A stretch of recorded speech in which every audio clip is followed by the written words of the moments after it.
writers, musicians, artists, producers, pro wrestlers, master chefs, magicians, authors, rock season stars, 2, here we go. just to name a few. As far back as I can go in my foggy and older than I'd like to admit memory, there is one consistent. Whether I'm a young child combining my wrestling toys with my Ninja Turtles to take on the X-Men figures, or creating my own comic book before I'd even started high school, or writing songs on a tiny toy keyboard, or using my parents' karaoke machine as a makeshift recording studio so I could record episodes of the MattLees radio show, I've always been a creative person who's never felt better or more secure than when I'm creating something, anything. I remember when I first started to attend school and quickly realized that I didn't fit in. I wasn't like all the other kids. I wasn't overly strange or an outcast per se, but I really was not like these other kids. And that can be hard on a kid, especially one who recently moved to Canada from the UK and, quote, talks funny. I can remember one of my very first days in Canada, I asked a girl if I could borrow a marker, Crayola type stuff. See, in the UK that's called a felt tip pen, or a felt. So, when I asked said girl if I could borrow a felt, she reacted as if I had said the stupidest thing she'd ever heard. It made me feel just about as dumb. This was the first moment to prove that I was not one of these kids, and it immediately crushed that false confidence I had built up in myself to ask her. I reverted back to being quiet and withdrawn, where I was most comfortable. For years I would struggle to fit in like a normal kid. Of course, looking back now as an adult, I realize I was never going to be like them, because I am in fact not like them. I saw that as a major setback. What I see now as a drive and passion for creativity, not books, history, or geography. And at the time I saw this as a major setback, or perhaps a mental deficiency I would have to deal with forever. I would try to force myself to be normal, never with any success. I tried to study hard, I joined extracurricular programs, I tried to be a straight A student. However, the only time I'd feel at home or comfortable was when I was able to be creative. My brain just didn't understand mathematics or science, but it understood music and storytelling and art, even if it wasn't visual art for myself. I can remember very early on, we had an author visit our school. Much like my good friend Colin R. Parsons does today, I hope that Colin knows the impact he can have on all the kids he speaks to, but especially the introverted creative type that doesn't know yet why he doesn't fit in with his classmates. The author on my visit, who I still remember to this day, was teaching us about poetry. I wrote something about a storm outside, a window being open and a carpet being wet, and the author loved it, at least he seemed to. He told me how clever the wordplay was, and that I should definitely stick at writing. This was the first time I had ever gotten any validation for anything creative I'd done from someone who wasn't a parent or grandparent, because face it, they're supposed to tell you you're fantastic, whatever it is. I'd like to think that this author, whomever he was, knows the impact he had on my life. He was the first adult to help me understand that there were others like me, people who wanted to tell stories, entertain people, not learn who the second president was and who signed some old documents. With the gentleman telling me he liked my work, I started to slowly understand that perhaps I'm not a weirdo or a loser, I'm just cut differently, designed differently, destined for something else, destined to be creative. So whether it's been music, podcast, broadcasting, writing, or any of the other projects I find myself involved in, I'm never happier and more free than when I'm able to embrace my creative side and let it flourish. Let my freak flag fly, as they say. So, if you're also a creative type, or just someone who supports the arts in any way, then thank you for being on this journey with me as we enter the second season of our show focusing on creativity. Artistic types are by nature a little fragile, I think.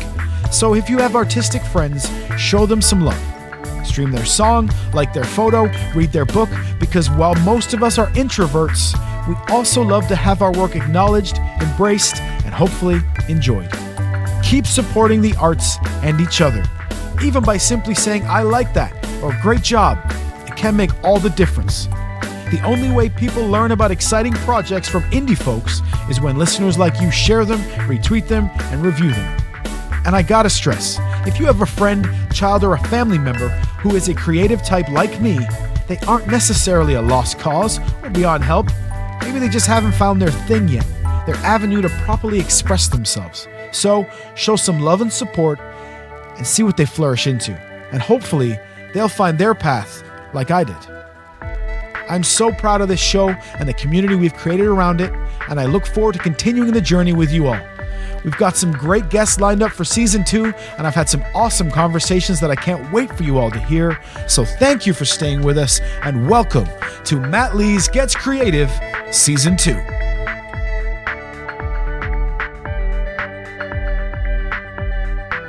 Hi, Matt. I was looking forward to talking to you. It was so clear to me that this is just about basically one person talking to another. I really get turned on by good ideas and good stories. If people like it or whether they don't like it. I've been cursed and blessed with an overactive imagination. MattLees Gets Creative contains themes and subjects that may not be suitable for everyone listening. If you're easily offended, we suggest that you get your podcast on elsewhere.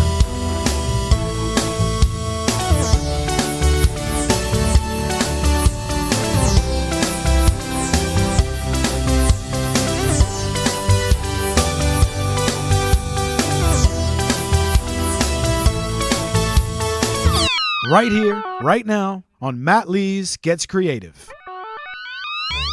If you grew up in Canada anytime between 1985 and 1997, or any time after that for that matter, then my guest for the first episode of our second season is definitely no stranger to you. He hosted 900 episodes of a fantastical show featuring puppets, musical numbers, occasional guest stars, and important life lessons for all of us. He taught us about honesty, respect, integrity, and love through his music and his storytelling, something he's still doing today over 30 years later.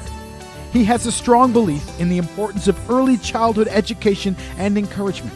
He's changed the lives of many children for the better and believes the world can be a better place.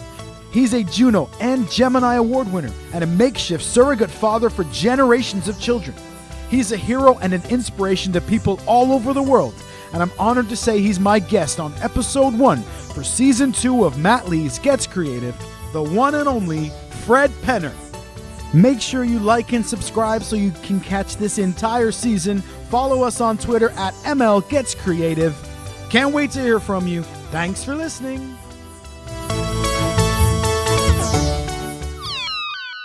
Hello, you beautiful listeners. I'm also super excited to let you know that we are welcoming a sponsor on board to our family here at ML Gets Creative. I'm so happy to welcome them, SoClever.co.uk. So Clever is a subscription box service that gives you the materials and the expertise to grow your own vegetables and flowers from seed. It takes the pain out of knowing what to plant and when. Perfect for novice gardeners, the subscription service gives you the materials to grow up to 30 plug plants per month. No gardening experience is necessary. Curated seeds delivered at the right time to be grown, plus advice on planting out and recipe ideas for harvesting. It's soclever.co.uk, and check them out on Instagram, Facebook, and Twitter. It's so clever.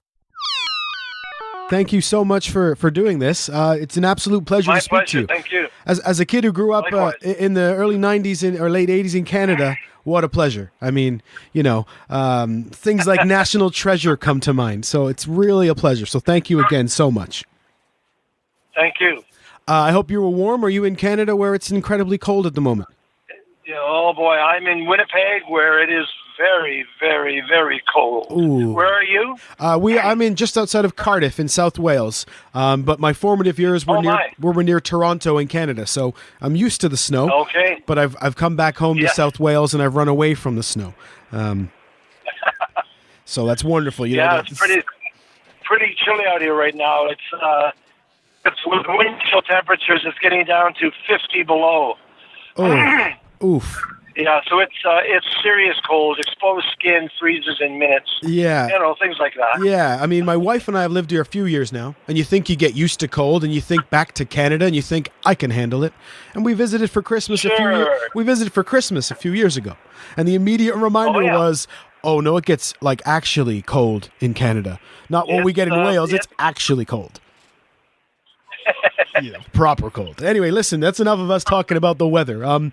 The idea for the project, as I'm also a musician, So the idea for the project is I'm sitting down with all other types of artists and creative types to just kind of chat about creativity for making ideas and, that sort of thing. And I've spoken with actors and authors and pro wrestlers and all manner of interesting people. So a musician and an entertainer like yourself, I thought would be another fascinating talk. And especially because I always ask a question, which is, where do you remember that moment, which is that kernel, that spark that started you on your path into music? And of course you do, and you have spoken of it many times, and I think it is a beautiful story. So I think that's a good place to start as any. You bet. Where did it start? I mean, I remember the influences that were around me when I was. Can you hear me all right, by the way? Yes, I can absolutely hear you very clearly. Thank you. Good. Yes, I'm all here, but that's okay. Yeah, the influences that were around me when I was growing up were certainly varied. With the music that my parents loved was from swing to classical to opera, and my older brother and sister into the music of the 50s, the early boy bands, and just a really eclectic range of stuff. And I remember so clearly my brain hearing these sounds and starting to understand harmony levels from a very young age. I would try and sing a melody, and if it didn't fit, then I would sort of logically go to some kind of harmony. Mm-hmm.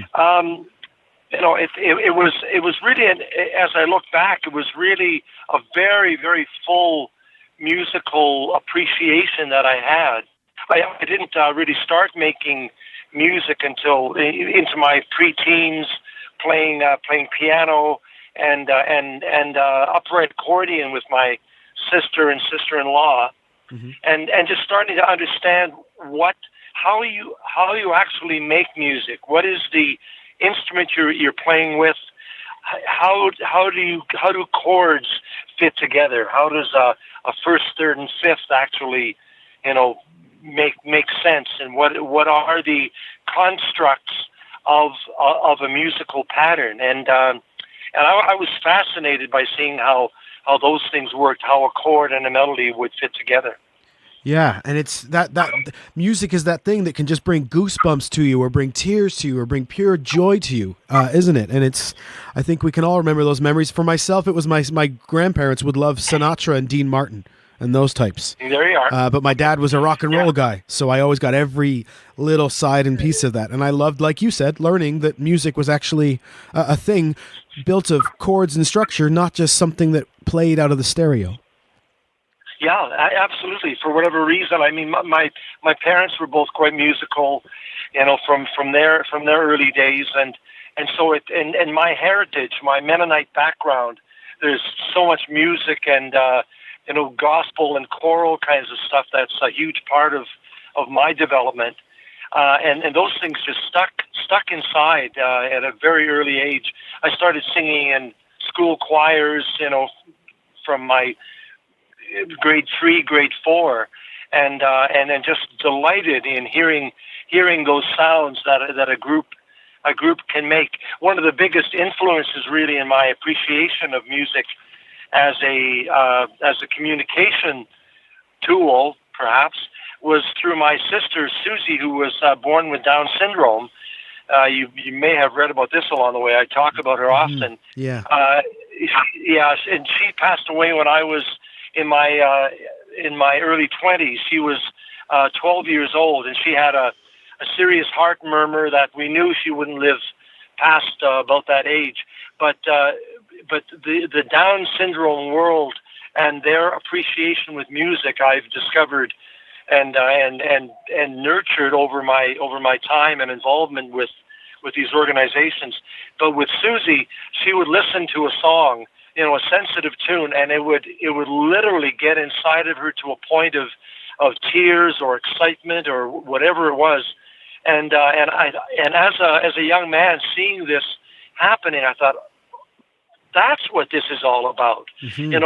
that when you're talking about that key moment of discovering the value of music, that is a huge part of where it came from for me, is with special needs children, not just Susie, but over the years with physically, mentally challenged, autistic, schizophrenic kids that I worked with.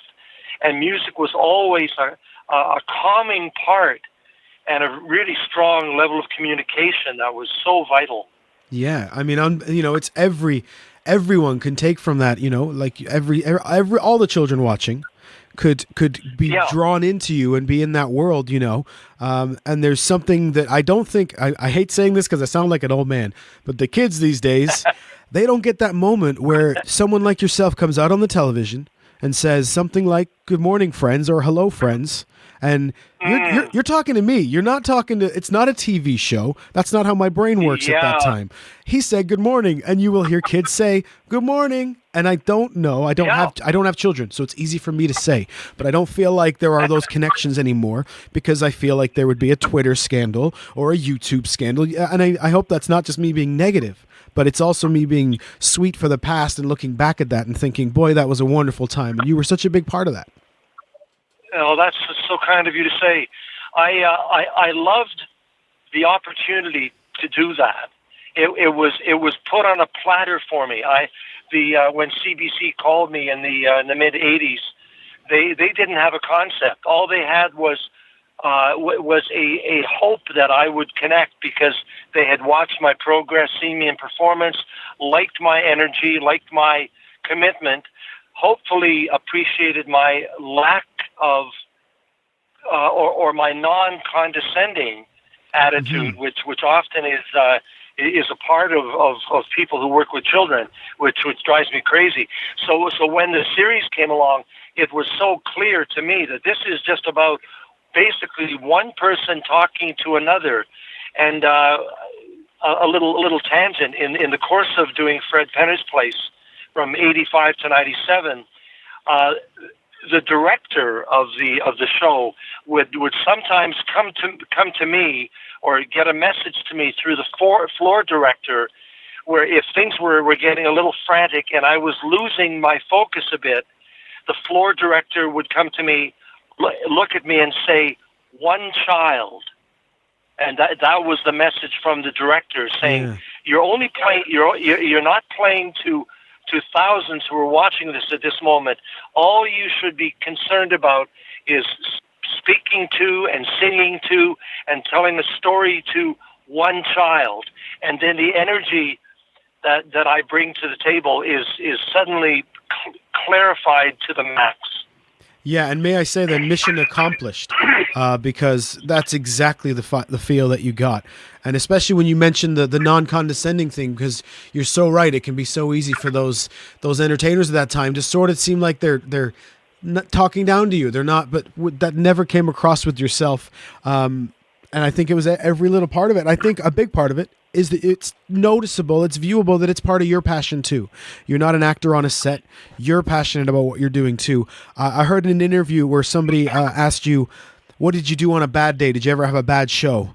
And you said, no, because that's not, she said, no, that's not how this works, which I thought must be such a heavy crutch to carry, to always have to be that way. But there must have been tough times for you as well. But, it's here and there, Yeah, there were only like a handful of times where I was really too sick to bring my A game to the table, and it's such a strange sensation to know that you're only as good as your last gig, first of all, but from the moment you get on a stage, that configuration of humanity, those people, those children, those parents and grandparents, that combination has never, ever come together before in that framework.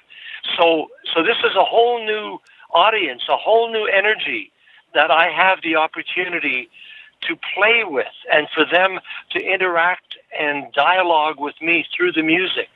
And I thought, what a fabulous thing for a person to be able to do, to get up on a stage and to share a talent, whatever that talent happens to be, and to honor that talent to the best of your ability is what that's your gift, that's your talent, that's your responsibility in a way. Yeah. And you were always very free when you performed. For myself as a performer, there was always a little bit of like shyness or awkwardness with myself. My biggest problem when I played was the stage presence, looking at the crowd and embracing everyone. And you did that beautifully with no what's the word? No irony, no, it was just natural. And here I am singing these songs, and I used to rock along with you. I'm sure it's part of my path, even subconsciously, of going into music, right? Because it's those formative years. But everything it takes a while to Please. It does take a while to learn that, and to not be self-conscious, and to trust yourself, to trust your ability to be vulnerable and still be able to communicate with the audience. It certainly is a challenge that I was aware of in my early time. I did a lot of theater class in the 70s, and learning the ability to connect with. One of the things that my instructor told me is the person at the back of the theater should feel as connected as the person at the front. And learning to do that is just practice, I think. Definitely. And having some catchy tunes is always helpful too. Yeah, truly. Because in some of my research recently, because I'm a good professional, as it were, listening back to old songs, and I'm sure you can already guess which ones have been rattling around in my head for days now, which is a pleasure. It's fantastic. Did the skill for writing come to you naturally, or did it have to be more nurtured? It seems, if I may, as a musician, very natural, but I don't know from your side. Did the what come naturally? The songwriting. So being able to put things together and realize that you get the clever lyrics and that sort of thing. Yeah, that is like any skill. It takes practice to develop that. It did come pretty naturally because my musical memory is vast. When we have a jam, and I take out my guitar, like 3-4 hours can go by without repeating a song, and lyrics just pop into my mind, and melodies are there, and harmonies are there. I love that I'm able to bring variety just out of me when it's called upon. Learning to write my own songs was always something I love to do. The creativity, sometimes it would fight me a little bit. And then I would try and get into a pattern, some process that would actually work for me. And I've managed to develop something where I can brainstorm and then write down ideas, and those ideas start to create into a chorus or a bridge or a verse, and then the melody just sort of grows out of that. So I've learned to trust my musical ability. I've learned to trust my lyrical ability over these years, and then when I bring it to the audience, and they are prepared to join with me in a chorus and part of a song, then it's like the completion has happened. Then I know that it's working, and often when I'm writing a song for a family, for a child, I'll go back to my own core. Again, as I said, I'll make myself as vulnerable as possible and think of what does this topic really mean to me? What are the ideas? What are the pictures, the images, the senses that are engaged in bringing a lyric forward to an audience, and how the melody would be a juxtaposition to that. So not, if it's a sad song, doesn't mean that the music has to be sad necessarily, because then it sort of brings it all down. But you can find that kind of balance between a powerful lyric and a very sensitive musical form that connects the two. Yeah, and different styles as well. You know, you alluded to that. Something like Ooh Baba Loo, which is just snap along your fingers and catchy, you know. And then more recently with I Hear the Music, which is a beautiful song. And it's thank you very much. I you know, when you look back at this, you know, you are, of course, sir, a 4-time Juno Award winner for Children's Album of the Year. But I think the most impressive part of that is the first time is 1989, and the most recent time, 2018, and that is such a great comment towards your career, isn't it? You know, it's a legacy. It's a legacy, sir. That's right. We'll head right back to our conversation. I know. We all hate ads on our podcasts, but indulge me, if you will, just for a moment. Here at MLGC, we've started a Patreon program, but it's not like many of the other programs that you hear about, and that's for one special reason. And that reason is, it's all for a great cause. See, during Season 1, we donated half of all our Patreon donations to the Velindre Cancer Centre right here in South Wales. It's a fantastic hospital run by amazing people that are saving lives every day, including my own. For Season 2, we wanted to step things up, so I'm glad to let you know that from here on out, we're donating 100%. That's each and every penny we receive through our kind supporters to the Velindre Cancer Centre. Sure, we could use the funds towards the cost of running a show, but we wanted to do more with your kind donations, so we're paying it forward. If you'd like to help out, you can join the Creative Club, and it's $5 a month. You'll get access to exclusive episodes, a chance to submit questions in advance for upcoming guests, and you'll have the knowledge that you're helping me help others. I know everyone can't afford to donate to every cause, no matter how worthy they are. But if you are looking to spread some love, like our dear friend and supporter, the patron saint of podcasters, Librarian Kate, then we'd love to have you be a part of it. Check it out at patron.podbean.com/MattLees Gets Creative. That's patron.podbean.com/MattLees Gets Creative. Join the Creative Club and help us battle cancer one podcast at a time. I just came up with that last part on the fly. That's pretty good.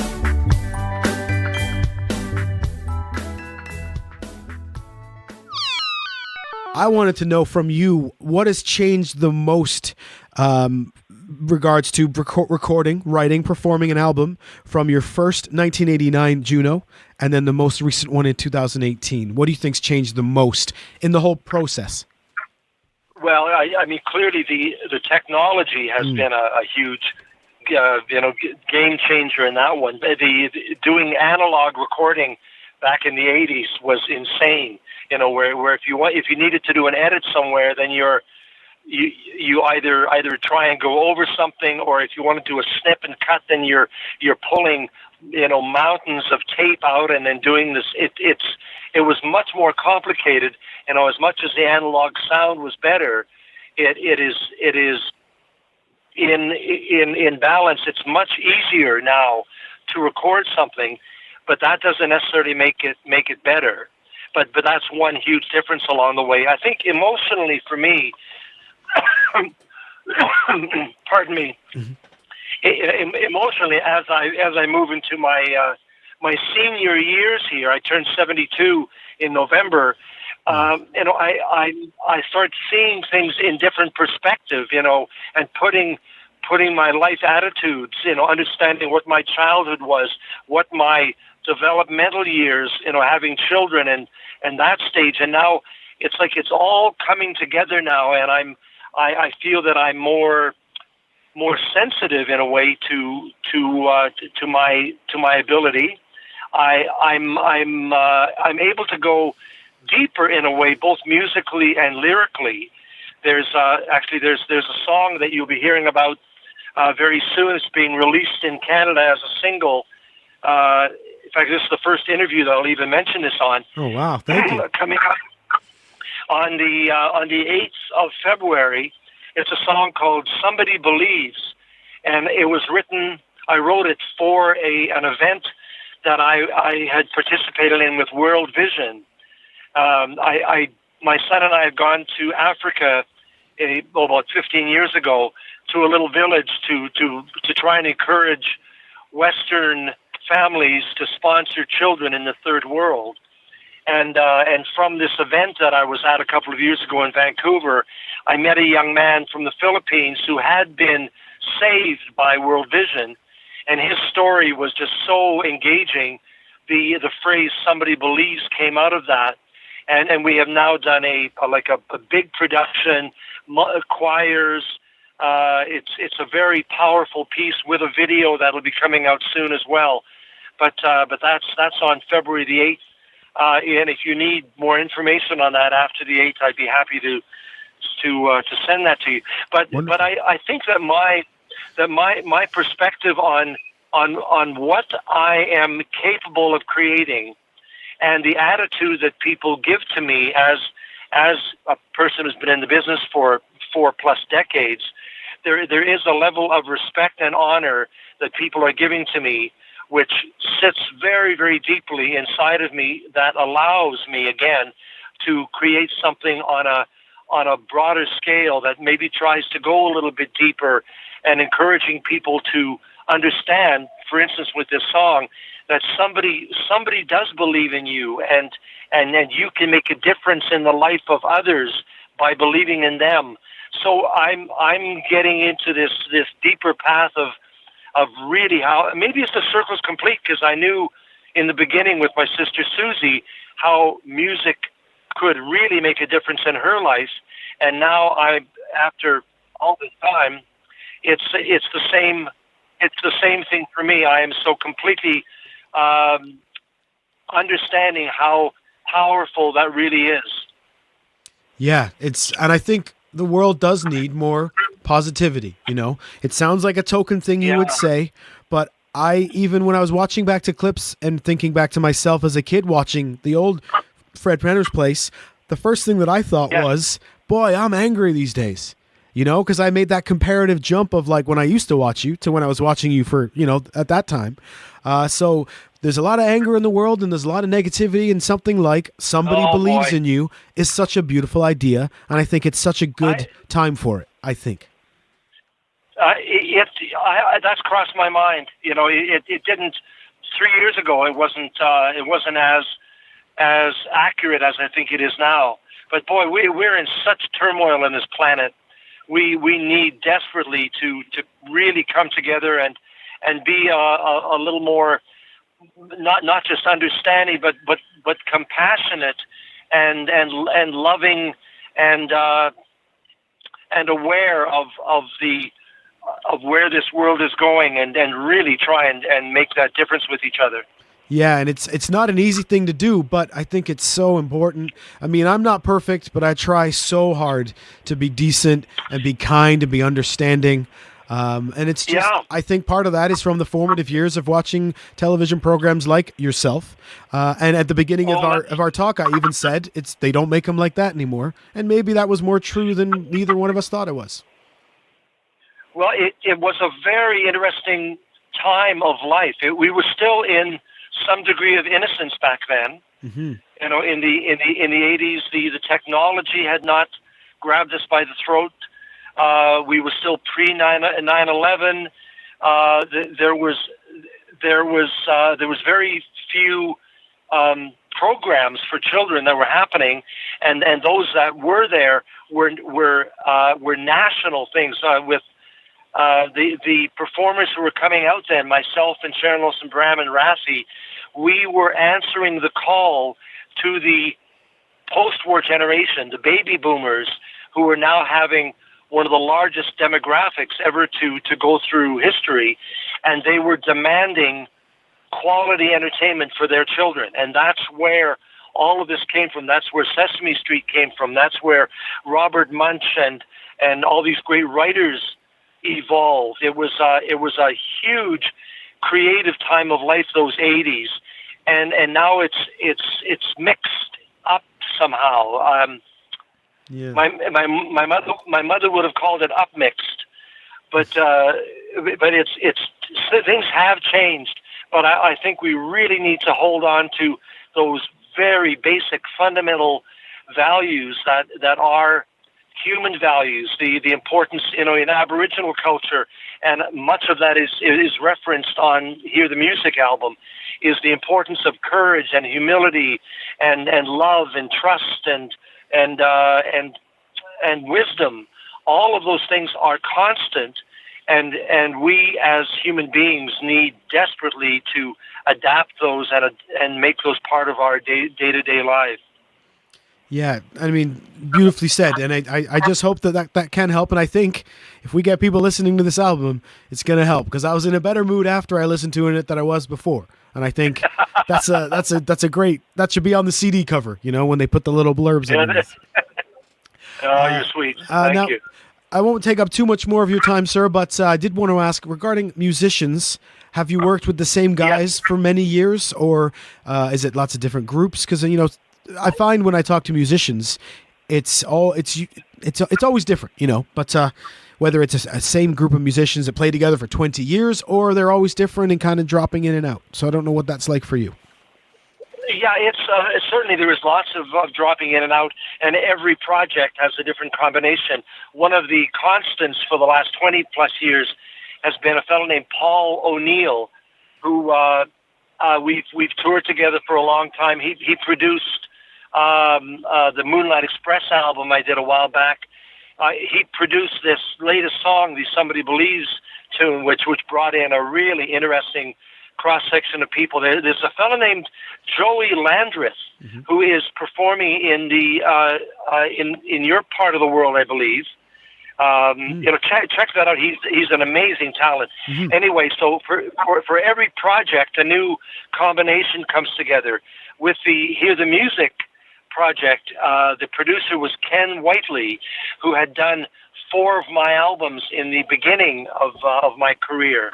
He also worked with Rafi, and he's a multi-talented producer and musician. And when we look at the songs, he will say, "Oh yeah, it'd be great to have this person come in. I've got this great drummer." So we start building a new configuration of players, and that brings another level of energy into the fold.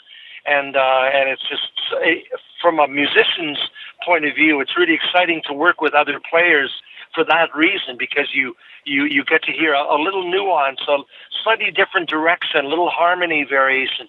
So it's really important, I think, certainly for me, to play with different musicians along the way. Yeah, that's wonderful. Two final points. One was just because it was very touching to me. I saw an interview where you mentioned you were looking out onto the crowd, and you said, judging by the looks on some of these faces, there are some Fred Penner's Place viewers here. Yeah. You can really spot that, huh? You can see that glow in people's eyes when they see you? Oh, yeah, exactly. It's interesting where you'll see a 25-year-old who suddenly, before my eyes, will turn into a 5-year-old. Yeah. The expression on their face just drops into this beautiful, calm, and caring zone. It's such a really interesting thing to see, and it happens, and it has happened often in a way when I'm playing the bar circuit or doing universities. That's following the Fred heads on their journey into universities and the pub scene. It inevitably that comes out, and then the stories come out, and the people tell me about how they feel, as you have done, and I'm so honored that you've said that, how I perhaps have made a difference in their lives, and it's quite a powerful perspective. It's beautiful. Now, in 2012, I believe you said, "I'm not planning on retiring anytime soon." You still feel that way? You still feel that way today? Yeah, absolutely. What I'm finding is that there are some aches and pains, and I hate to say the arthritic world is giving me a little bit of grief, but I'm working through all of that and giving myself lots of time to relax and chill and rejuvenate. But this year I've got gigs pretty much from coast to coast in Canada. I'm off to Vancouver in 3 days for a small tour of the BC coast, and then I'm back to Ontario for festivals this summer, and So I am continuing to burn this trail, and doing this as hard and as long as I possibly can.